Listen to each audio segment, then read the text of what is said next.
right, we made it. So we're talking about the state of CSEd here, right? This is the state of Okay, CSEd. good. You found us. That's right. We'll give folks a moment or two to join. While people are joining, feel free to put an introduction in the chat. So excited to see some familiar faces and some new names and faces too. Exciting.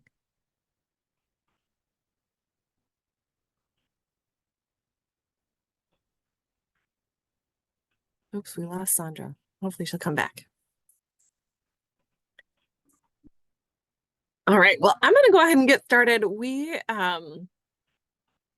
Oh, I don't have screen sharing. Shoot. Let's see, is somebody in here? Zoom 3, are you able to enable screen sharing for me? Hold on. I will get that going for you. Thank you.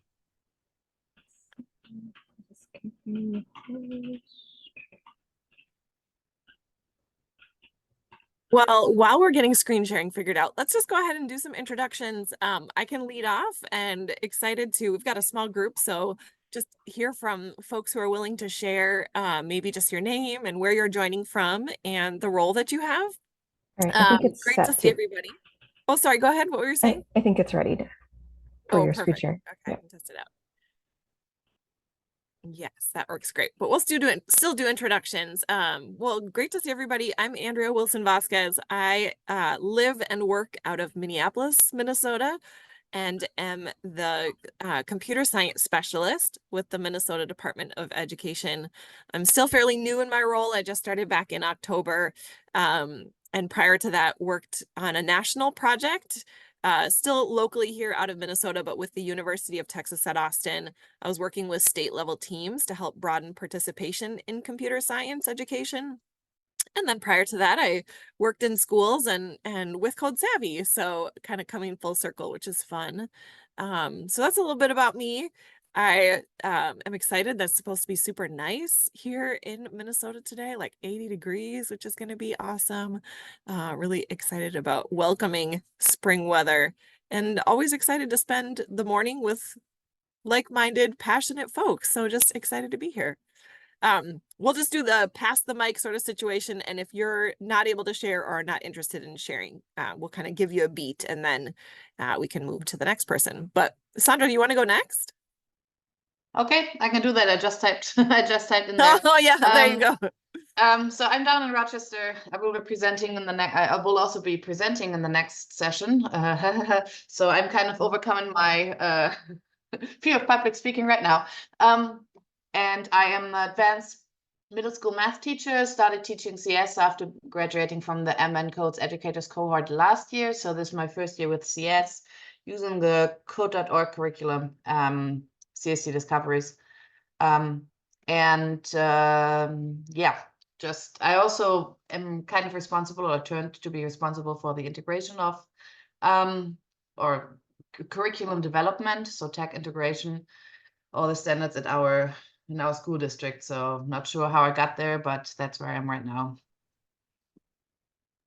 Thanks, Sandra. Andrew, do you want to, I see you have an intro in the chat, but do you want to speak any of it out loud? Thanks for being here. Sure, yeah. So I'm a professor at Minnesota State University Moorhead in the Computer Science and Information Systems Department. Yeah, I teach computer science, but really I've noticed over the past several years, students have changed a lot, probably because of the pandemic and some other sorts of things, but I'm just really interested in getting a sense of how things are sort of now with the bigger picture of CSEd rather than just the tiny little piece that I see. So that's why I'm here and happy to be here now. Thanks, Andrew. Jean, I see you on my screen next. Do you want to give a shout out? Sure. Morning, everyone. I'm Jean Sog. I'm currently a postdoc at the University of Washington, but I'll be coming to Minnesota as an assistant professor at Carleton in Northfield, Minnesota. So not there yet, but I will be soon. I'm here because I research K through 12 CS education, and especially how to do that in an equitable and just way. And so I'm here to learn a little bit more about where Minnesota is in terms of like the statewide implementation and, you know, just like the different stages y'all are at. Awesome. Well, almost welcome. We're excited that you'll be joining us in Minnesota, and thanks for being here today. Hi, Audrey. Do you want to go next?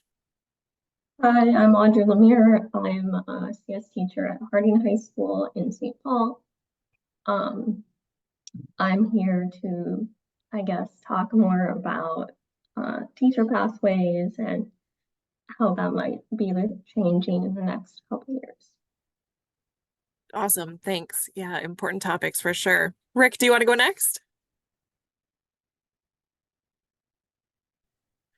Yeah, I'm Rick Ballou. I'm a computer science and engineering teacher in Bloomington.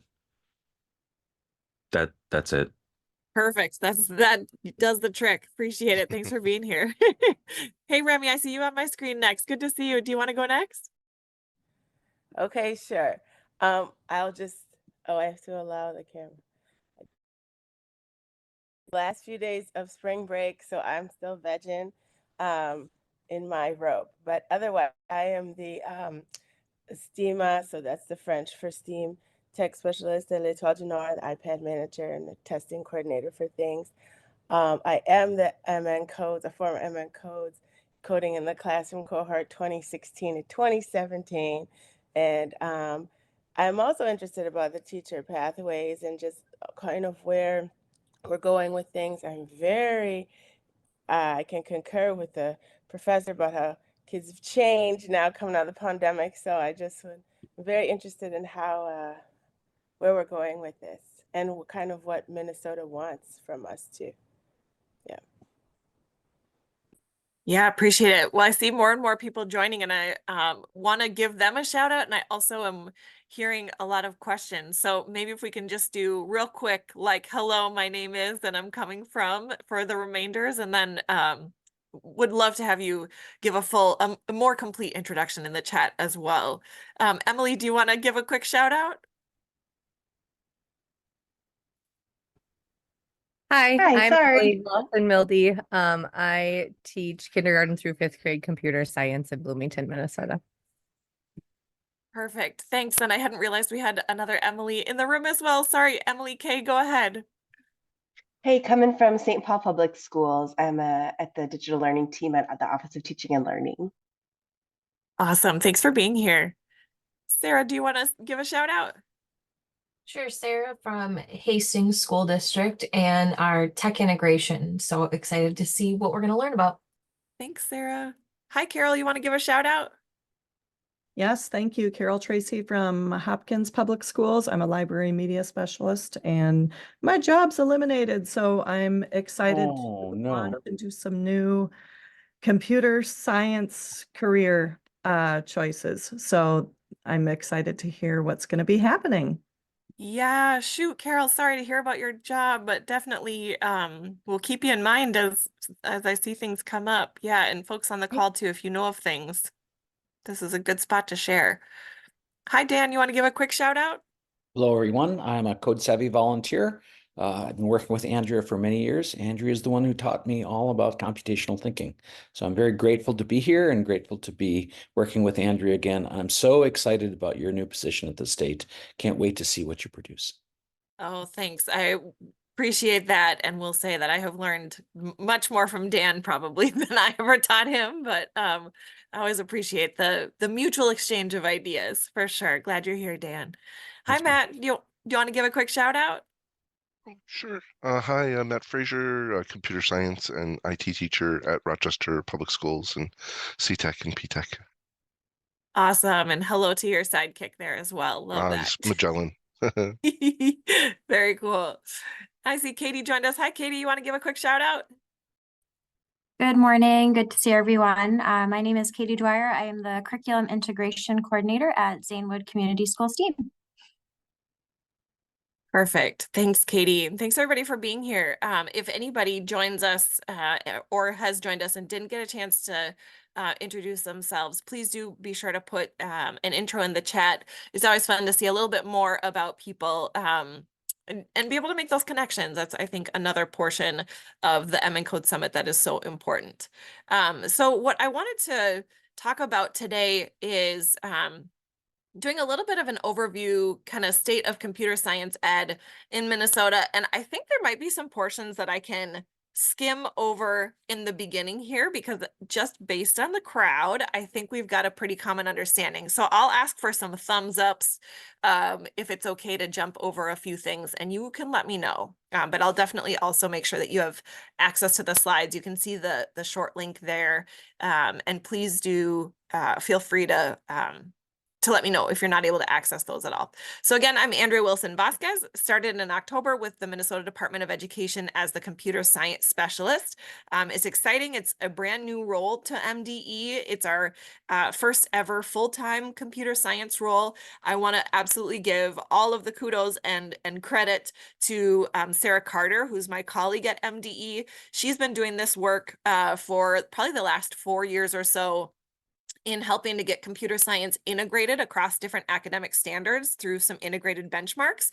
And I was surprised to learn that this computer science portion was only supposed to make up a portion of 1/3 of her job. The 1/3 of her job is STEM and computer science specialist. And she, I think, has dedicated much more of her time and energy to computer science over the last 4 years, because the demand is there, because it's an important topic. It's an important area for our students to learn. And so I really appreciate the work that she's done, and I'm happy to be here and building on all of that momentum, that collective momentum that we all, including you all on this call and those here at the MNCodes Summit today, have been a part of really generating. So that's awesome.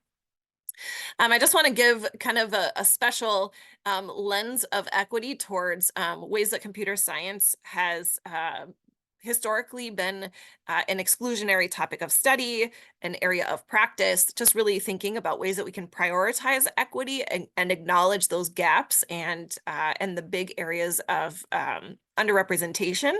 And so we'll be looking at that and thinking about that as we consider the state of computer science in Minnesota, valuing you all as educators and you all as individuals who are invested in this work. That's an important piece of kind of the plan and how we're going to move this forward. And then also thinking about ways that we can continue to give students options with how they engage with computer science, with the ways that computer science is introduced to them, and the options that they have kind of for applying their knowledge. Those kinds of things are also important in meeting each student where they're at. So we'll be thinking about those things. Jean, do you have a question? Yeah, maybe before I ask my question, do you want to keep questions to the end, or do you want us to talk a little bit more? Feel free to interrupt. You're good. I'm curious. I'm looking at this. What does follow the money mean on the slide?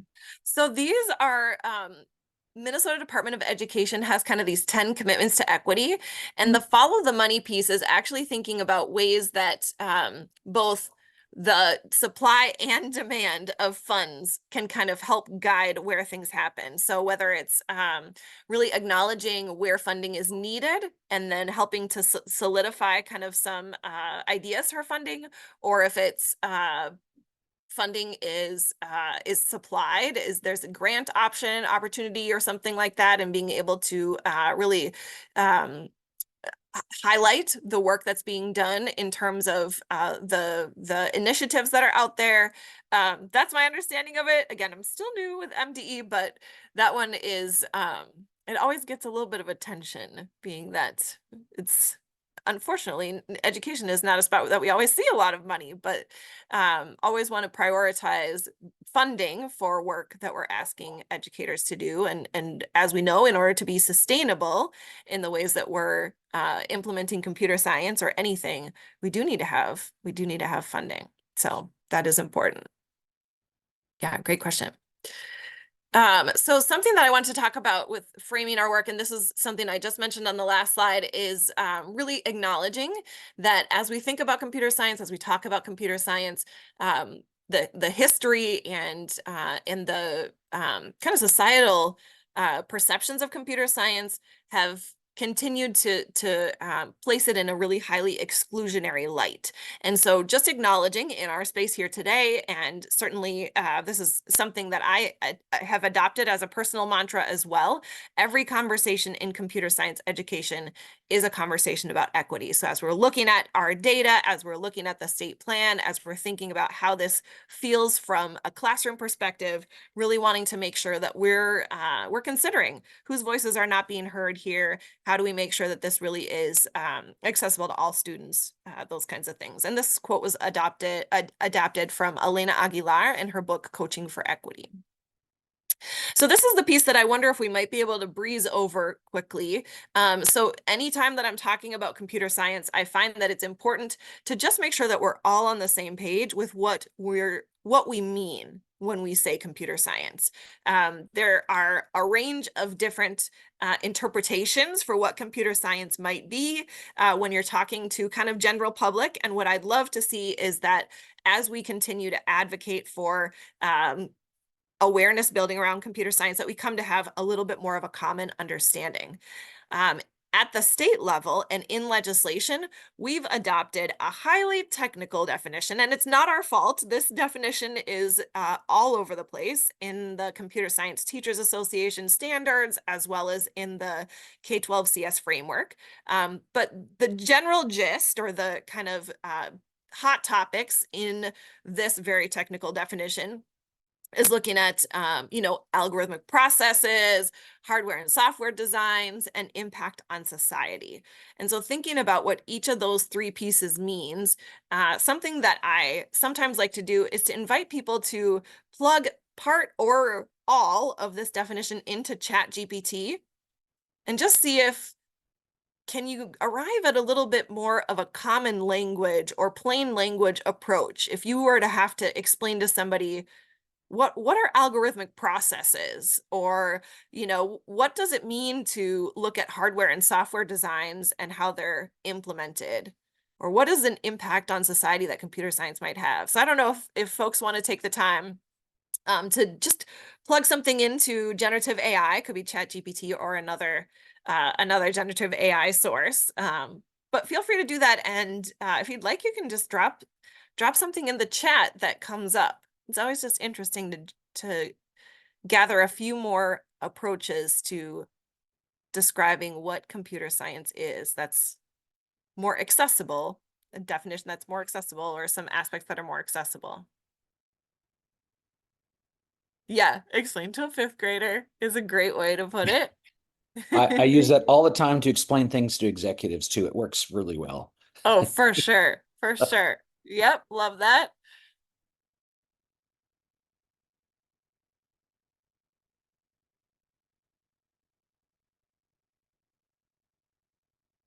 And if saying it out loud is easier, you can feel free to unmute too. We're a small group and it's always fun to hear.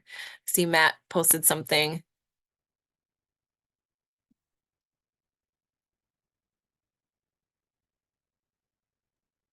I like the non-technical. That was a nice way to ask also. Yeah, good prompt engineering there.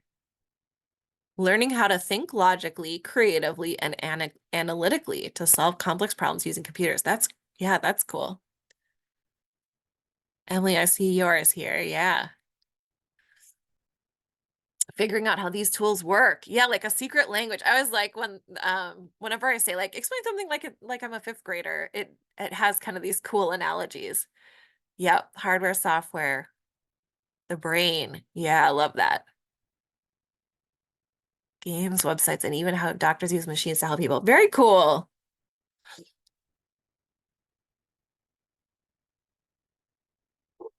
It's not a revision. Jean, that's funny. Very fun. Yeah, so just thinking about as you're talking with people about computer science, as you are out in the community, meeting new people and expressing your excitement for computer science, just keeping some of these kind of plain language explanations in mind as well, to help people to understand that computer science really is a creative, critical thinking inducing collaborative endeavor, and that it's not just about using generative AI, but it's really about how does that work, understanding how it works and understanding, you know, the bias that can be a part of it and the ways that our lives are impacted and the ethics behind it. The study of magical machines. How cool. How cool. Oh yeah, a Lego analogy. Put bricks to use. Oh, very cool. Yep. Love it. Love it. Well, thanks for engaging in that quick activity. I just find that it's a fun way to kind of get on the same page with what computer science means. I have a couple of graphics that I've used. Feel free to use or adapt these if you find them helpful at all. Just explaining a little bit more about algorithmic processes, hardware and software, and the impact on society. I think the searches and discoveries that you all did with your generative AI tools just now covered what I had in these slides, so I won't go over them too in depth. But like I said, feel free to use or adapt any of those if you find them helpful, and continue to help spread the word about what computer science is and what it isn't. I found there's a session coming up a little later today that I'm co-presenting with Jen Rosato, and we'll do a Kahoot about what computer science is and isn't. There's often some pretty heated debate that happens around things like creating a slide deck. Some people are very passionate that that should be considered computer science. So it's important to just have some kind of know-how about, well, what is computer science actually? So why computer science? I'd be curious to invite you all in the chat if you have your own rationale when people ask you, why is computer science so important for everybody, what you would say. These are 3 top reasons that the computer science working group that gathered together over this last 6 months put together. There are, of course, a myriad of different reasons that computer science is so important for every student. So feel free to drop some ideas in the chat. Again, this is just a little bit of crowdsourcing. Yes, Carol, thank you. Equity. We want to make sure that everybody has an opportunity. Absolutely.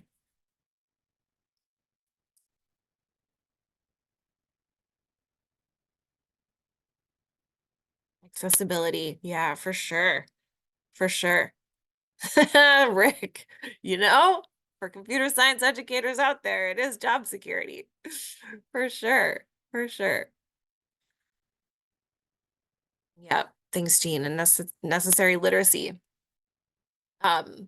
Something along those lines, with the necessary literacy. This is a slide from code.org's advocacy kit. Some of you may be familiar with it. Some of you may have already seen it and used it, but something that I have recently been really thinking about is, you know, we teach students all about the natural world, right? We teach them all about kind of plants and animals and humans and how we all interact and what we're made up of. And not every student is going to be a scientist, but it's just helpful information for our lives as natural beings. We also think about how we are now living in a technical world as well as a natural world. And so just as important as learning about the natural world, we need to make sure that every student has an opportunity to learn about how the technical world around us works and how we can create within it, and how we need to really consider the implications of living in this technical world. So that's another rationale. Just a Minnesota tie-in. The other thing to consider is that, as we know, computer science is involved in every industry. There's technology now pretty much touching every kind of job that a student may decide to pursue. This is a link that I just wanted you to be sure to have related to an AI-driven robot. Dan, this is right up your alley. And this is called the Poultry Patrol. So thinking about staffing issues on turkey farms, it was hard for farmers to go around, make the rounds every day or as many times as they needed to check the health and well-being of their turkeys. Minnesota is the leading turkey producer in the United States. And so team of technologists teamed up with some turkey farmers and helped them to create a robot that could do some of that work for them to check the health and well-being of turkeys. So just a Minnesota tie-in, thinking about different ways that computer science impacts the world around us. And I'll just leave that link so that you all can check that out at your leisure, but a pretty cool tie-in. So thinking about that data, again, this is where we're keeping equity at the forefront. As we may already be aware, I've got that, sorry to skip ahead, I've got that hashtag at the top, hashtag last to first. So there is absolutely some notoriety around the fact that Minnesota is currently in last place in terms of access to computer science, foundational computer science courses at the high school level. This is unfortunately something that has been a few years running already. And I think it's important to understand a little bit about kind of how that plays out in order to be able to really work together to confront some of the challenges that we're facing. So in the State of Computer Science Ed report from code.org, there's some important information that I'll highlight. And there's also some new information that I'm going to bring forward from the Computer Science State Strategic Plan. So this is just to give you some general demographics from our state. It's a little bit tricky. I'm going to ask you to maybe do a little bit of remembering from this slide to the next as we think about how these numbers play into computer science access and participation. But just keeping in mind kind of the numbers of students we have, the numbers of teachers, the male and female ratio, thinking about kind of the racial demographics of our state, and then some other important demographics to consider as well. The goal, as we think about equitable access and participation in computer science, would be that the students accessing and participating in computer science courses reflect the demographics of the school that those courses are offered in. So that's the eventual goal.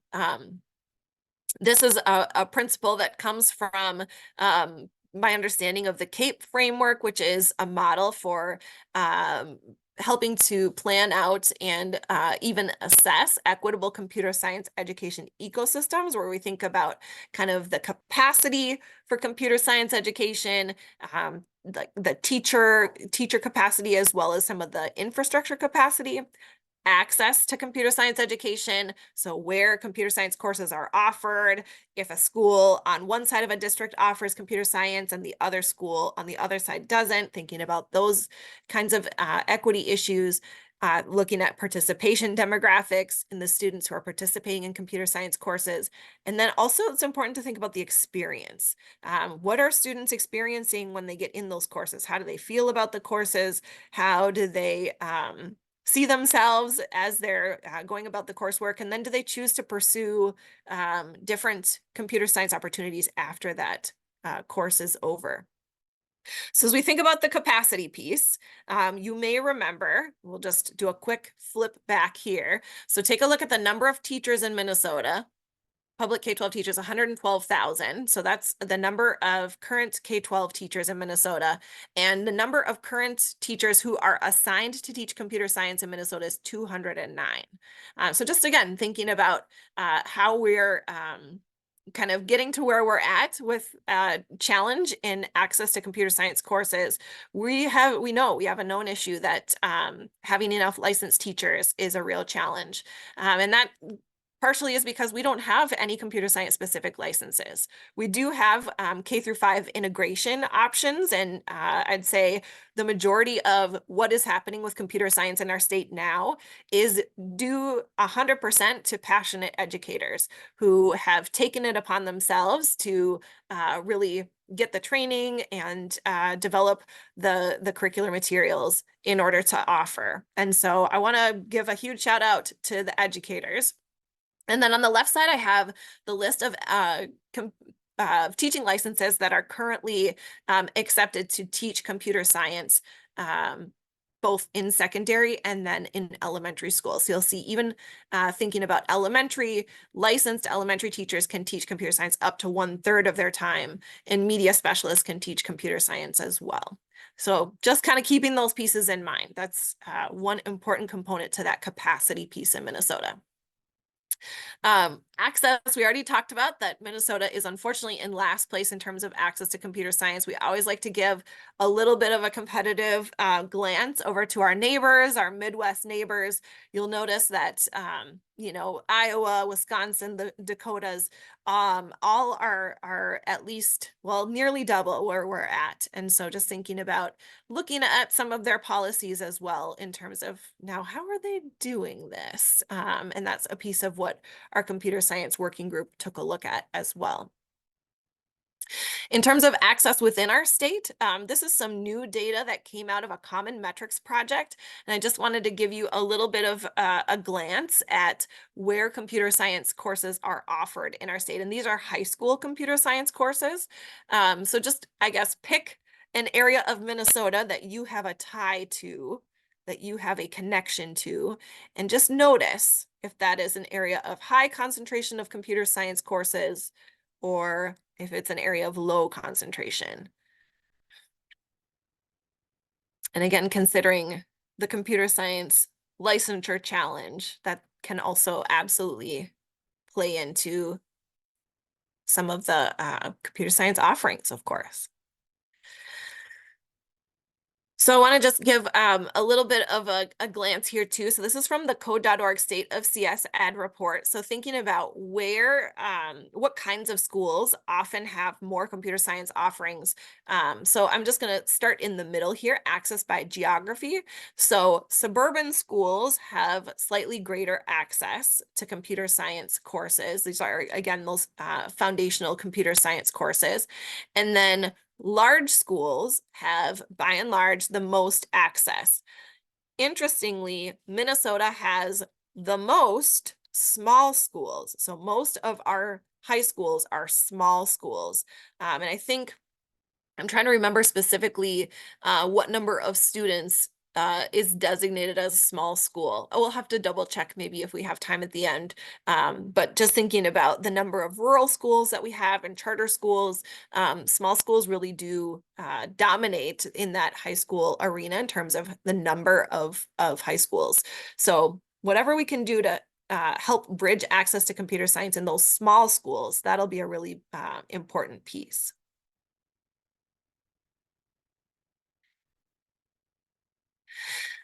This next piece is focusing in on advanced placement courses. If you've been in a session with me before, you know that even though advanced placement courses are certainly not necessarily the first step that students might take with computer science, it is the data that is most readily accessible right now, and especially thinking about demographic breakdowns.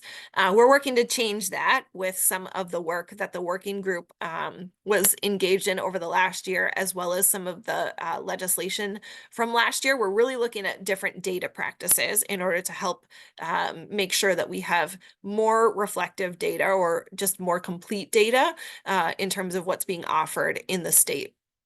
But even though we don't yet have some of that, those data practices in place, we do have this advanced placement data. And so we're looking at just, again, thinking about participation in advanced placement computer science exams. So this isn't necessarily only students who are taking advanced placement, but those that also go on to take the exams. You can just see that there are definitely disparities in terms of the percentage of students within that specific demographic group and those that are taking the exam. So again, just wanting to kind of question that, noticing and wondering, for example, that Hispanic, Latino, Latina, Latinx, it's about half of students who are kind of represented in that group that are going on to take those exams. And so thinking about, is there something that can be done to support students? Is there something that can be done to encourage them? Is there something that can be done to follow up and see where's the barrier, and how can we help to mitigate that? And then we don't have a lot of experience data. Experience is, again, how do students do when they're in those courses? But we do have, again, advanced placement passage rates. So you can just, again, see specifically on the right here, I'm looking at some of the demographic groups, student demographic groups, and then the APCSA is the most advanced computer science course, advanced placement computer science course, and APCSP, computer science principles, is sort of the first step advanced placement course for computer science. So you can just see, again, the variations in passage rates and thinking about the average that is reflected there at the top, 74% of students taking an AP CSP or CS exam pass the exam. We want to see that number be reflected, or at least be really closely approximated by each demographic group. And so again, just noticing and wondering. So I wonder how we can support students, what barriers might exist, and what we as educators can do, what I can do at the state level, and how we can support educators who are supporting their students. So this is kind of that's the data that I had to present. I'll pause now to see if there's any questions about the data, and then we'll go on to looking at the components of the state CS plan that's been completed by the Computer Science Working Group. Any questions about the data? And again, these are highlights. Go ahead, Dan. Yep. A quick question about neighboring states. I've heard that Iowa is doing amazing things funding that. Do you have any thoughts on how we compare with our neighbors in the Midwest? Yeah, well, something that's really interesting and important about Iowa is, I mean, we talk about that Minnesota has a lot of small schools, really looking at our smaller schools, our rural schools. Iowa has a similar challenge. And one thing that Iowa did in talking with their team is they actually started their computer science outreach and professional development in rural areas. They worked really closely with their educational service cooperatives in delivering professional development, and they had some dedicated state funding, which was really crucial, I think, to ensuring that there was equitable access for educators to that professional development. And so thinking about partnering with educational service co-ops is absolutely something that the Computer Science Working Group discussed. I think there could be a lot of really great potential with partnering with those groups. So if you're not familiar, there are 9 different educational service cooperatives across the state of Minnesota. Those cooperatives already have established relationships with school districts and educators. Oftentimes they're providing professional development and a myriad of other resources for schools and educators. And so being able to partner with organizations like that could be really beneficial in some of the areas of greater Minnesota where traveling to the Twin Cities for a one-day training or something like that would be a real challenge. So just kind of thinking about some of those models is important. Something that Wisconsin has done is they've worked together with some national organizations to provide some script training for their districts, which is a way that districts can look at kind of why computer science is important to them and their district, and kind of plan out with different timeline milestones, ways that they're going to implement computer science at different levels. So it's kind of a way to do some district planning, and they provided some funding for that. They also have computer science standards for students in Wisconsin. So just thinking about some of the ways that some of our neighboring states have done things. I know North Dakota has a lot of those similar pieces. They also have cybersecurity standards, so they're taking it kind of another step further. So definitely things to look at in our neighboring states, and certainly, you know, as we develop our own pathway, lots of things to learn from other states, and then also things that we might be able to customize that make sense for us here. Yeah, Jean, go ahead. I guess kind of related to your conversation about the I can hear you. Okay, yeah, because I heard an echo, so I just okay. All right. On the topic of creating pathways, I'm curious your thoughts about about the CS licensure for teachers. I'm only asking because in the two previous states I've worked in, like Washington and Illinois, the license exam almost becomes like a barrier to entry once, just because like their exams are not customized based on what level of CS they're teaching. So I'm just curious about thoughts on like, are y'all working on a CS licensure, and if so, what you're considering in that process? Yeah, that's a super important question, and actually a perfect segue into talking about the computer science state plan. Can I give a quick overview of how we got there, and then I'll delve into licensure? Is that okay? Okay, perfect. Yeah, thank you so much. So knowing what we know, Minnesota being in last place, the fact that we know we have a lot of in terms of access across the state, we have a lot of disparities. In terms of student participation, we have a lot of disparities. In terms of educators having access to training or licensure, we know that that's a challenge. So I'm happy to share that we do have now a computer science state strategic plan. This plan came out of legislation that was passed last May called the Computer Science Education Advancement Act. This plan was signed into law and has the following, here we go, the following components.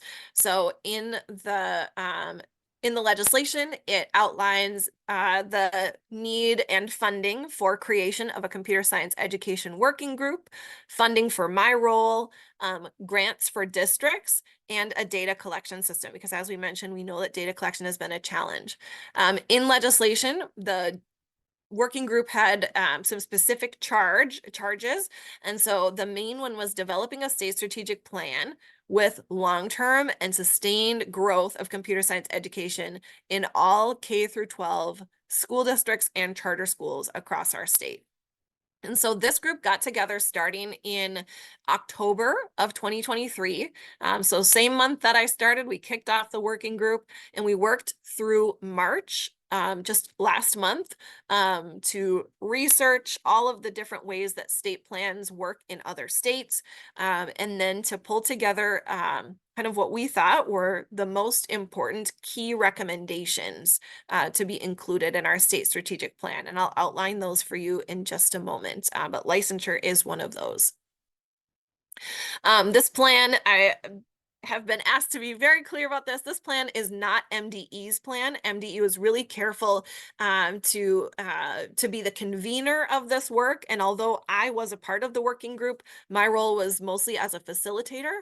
And there were actually 22 different members of the working group. And most of these roles were outlined in legislation. So we had a range of people from high school students to educators at different levels. We had nonprofit and community organizations. We had tribal leaders. We had industry represented, higher education. So we were really intentional, and in legislation, this was all outlined. We were intentional to include a variety of different voices. And then we also had a public comment period. So the draft of the state plan and the recommendations were put out for public comment in February, so that even more voices from our state and beyond could be heard related to the recommendations. The recommendations carry a timeline of recommended start dates as early as this school year and continuing out through 2031 and beyond. All of these recommendations at this point are just recommendations because the legislature is the one who will decide what gets brought forward into law. And so those are our kind of hopeful dates, but we'll see what happens with the legislature. And so here's what the kind of overall key recommendations are. So there were 10 outlined by the working group. You can see them here.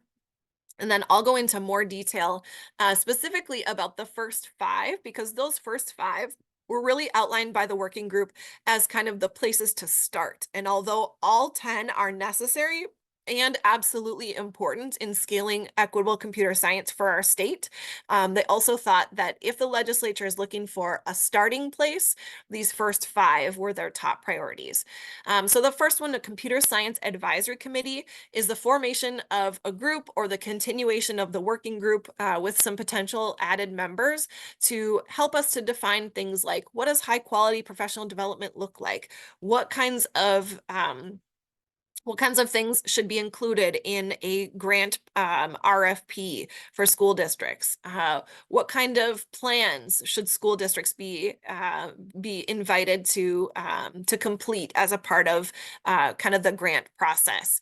How will we make sure that the data systems that are put into place are being communicated with districts?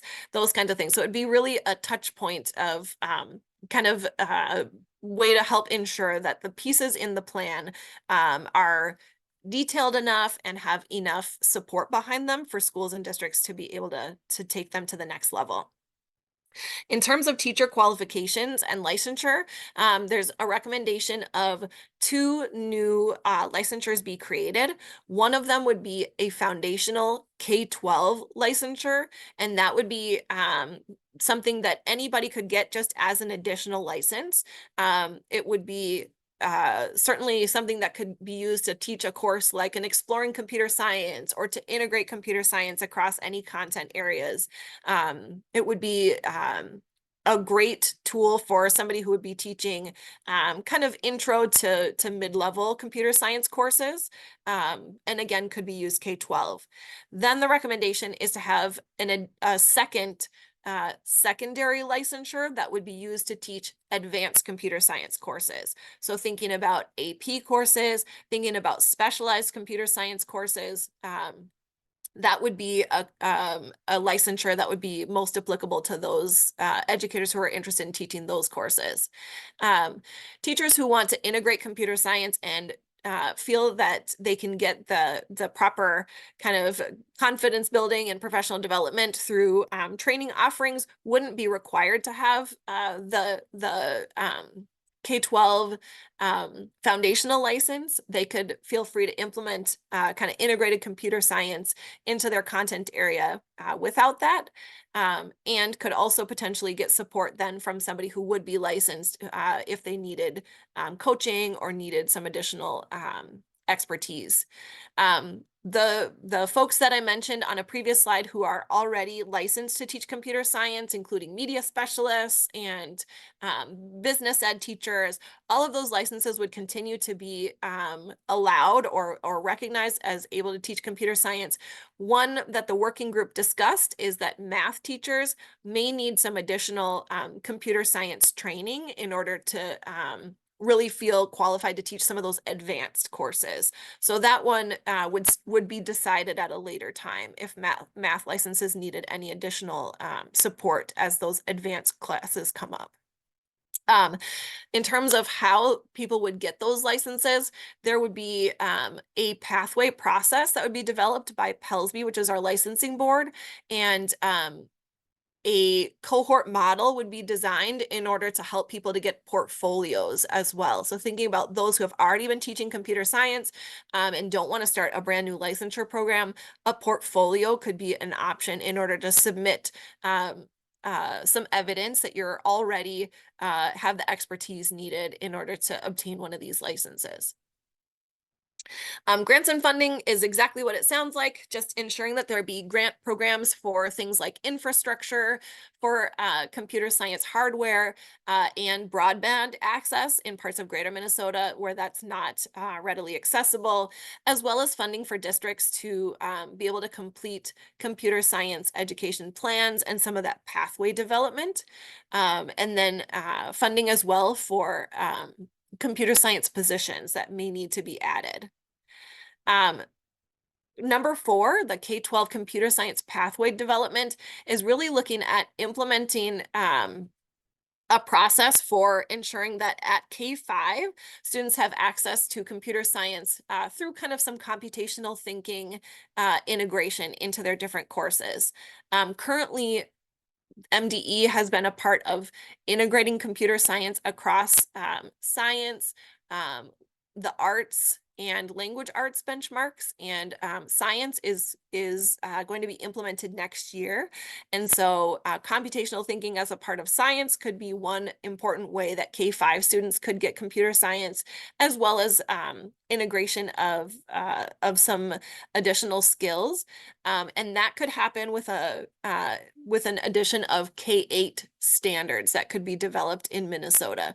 So that's a recommendation that would happen if it gets passed by the legislature in 3 to 5 years, that there could be a committee that comes together to write K-8 standards for Minnesota computer science. And again, the K-5 piece would be really based on computational thinking and some basic computer science skills, and with the idea of integration being a priority.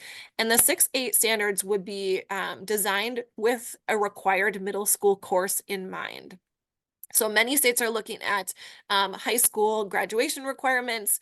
Minnesota decided, or I should say the Computer Science Working Group decided that Minnesota's graduation requirements right now feel really like there's a lot going on there, and it would be hard to add another graduation requirement. I was And so able the to listen to the five, keynote this 5 morning. minute buffer. So Yes, and I don't know who's unmuted. more Oh, okay. without a password. So that surprised me.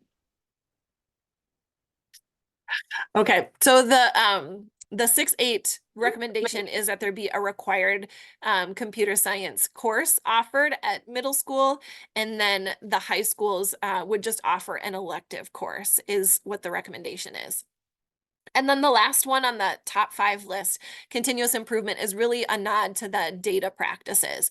And so really wanting to make sure that MDE and school districts have everything that they need in order to both ask for the appropriate data that really helps to give the best picture of what computer science courses are being offered, and then that schools and districts have the information that they need also in order to report those courses. So those are the top 5s in terms of the key recommendations. Where to access the full computer science state plan is on MDE's computer science page. I can drop a link to that in just a moment. But I just wanted to pause there and see if folks have questions at this point about the key recommendations outlined in the state plan.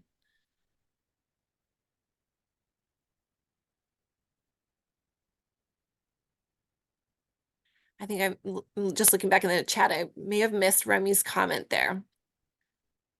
Why do you think Iowa's so committed? Yeah, they're using more tech and robotics in their farming and agriculture. Great question. Thanks, Dan, for posting that site. Yeah, it's hard to say exactly, or at least I don't know the story behind how or why the computer science priority came up for Iowa, but what I will say is they do have some additional state policies and funding.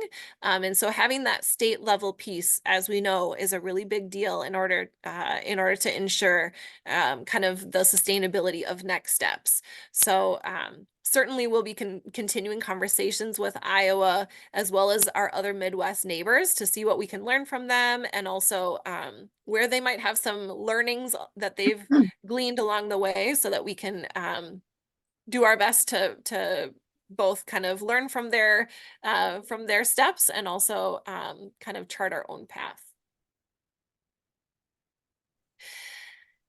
All right, well, I am noticing we've got some folks joining who are probably hoping for the next session. So I want to be respectful and acknowledge that we're probably a minute or two over time, but just want to say thank you so much for your interest in hearing about the state plan and the state of computer science ed in Minnesota. It was a lot of information, so I'll be sure to drop the link to the slides in the chat again so that you have access to those. And feel free to send me a note. I'll put my email in the chat as well. Happy to connect with folks on an individual basis if you have questions or ideas. And certainly, again, just want to say how much I appreciate your interest and time dedicated to computer science in Minnesota. It's really is, again, a collaborative effort and something that I am really honored to be working on with all of you. So thanks again for being here and for the work that you're doing. Keep up the And great there's my work, email in the Andrea. chat. We all depend on your success here for a Oh, future well, job. again, this is a total group effort. Come on now. No, really appreciate it. Thanks, everybody. Enjoy your next session. Yeah. Appreciate it.